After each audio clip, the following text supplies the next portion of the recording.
The Eastern Front of the Second World War was a theater of absolute extremes. Millions of men and machines stretching across a frozen, unforgiving steppe, locked in an existential conflict where surrender meant total annihilation. Command of the German forces in the South eventually fell to Field Marshal Erich von Manstein. He embodied the military doctrine known as operational art.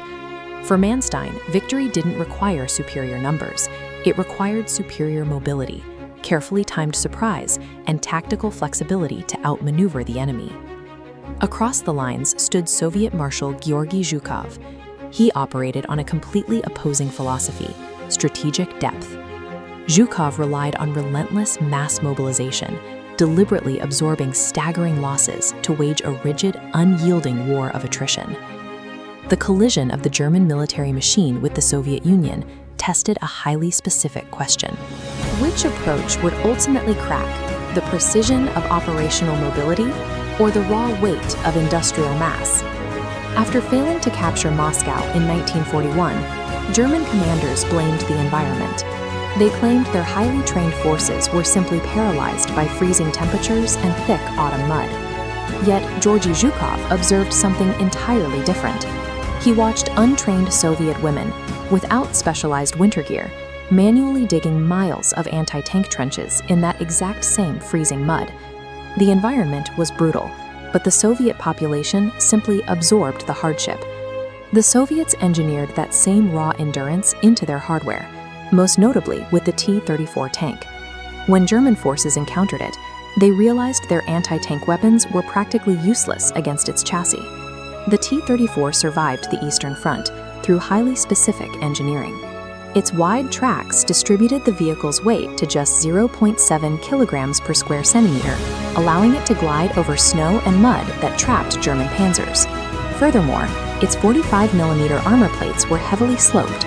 By using this angled geometry, incoming kinetic shells are mechanically deflected, forcing the projectile to penetrate significantly more steel than a flat vertical plate. Soviet strategic depth was a physical reality, engineered directly into the geometry of their armor and the sheer resilience of their civilian workforce. Facing a numerically superior and environmentally adapted enemy, the German military refused to adopt mass production. Instead, they attempted to engineer their way out of the problem, designing complex, hyper-lethal weapon systems to destroy Soviet tanks from a distance. This philosophy peaked with the deployment of the Tiger I tank. It featured heavily armored vertical plates and a massive 88mm gun, originally designed as anti-aircraft artillery, capable of destroying a T-34 before the Soviet crew could get into firing range. But heavy weapons are only effective if they can be supplied. In military theory, a culmination point is the exact moment an attacking force pushes so far forward that its supply lines stretch too thin, stripping the army of its momentum and leaving it vulnerable. By early 1943, the Soviet army reached its own culmination point. Drunk on their victory at Stalingrad, Soviet commanders ordered rigid, continuous attacks. They pushed their single-echelon formations forward until their reserves were exhausted and their fuel lines ran completely dry.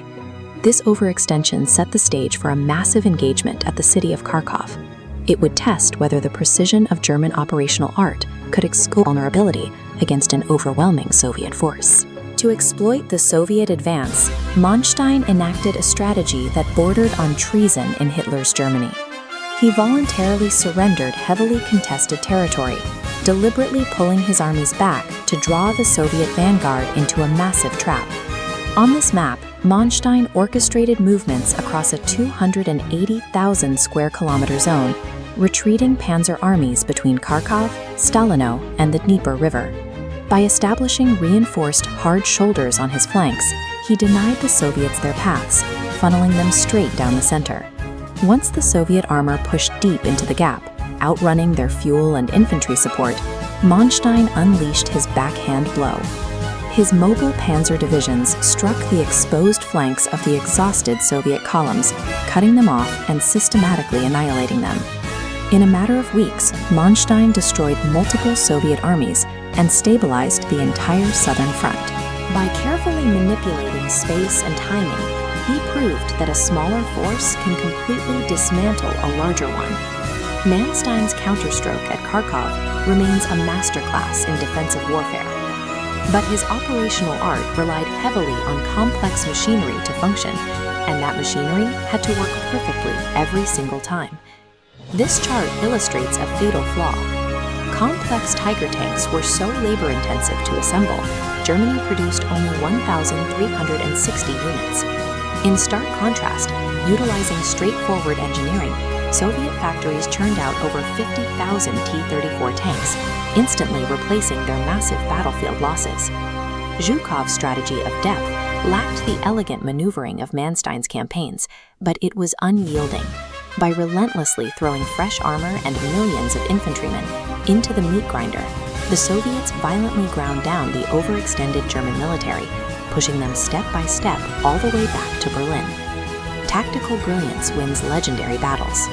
But in total war, the side capable of reducing combat to its simplest, most reproducible components will inevitably crush the side trying to perfect it.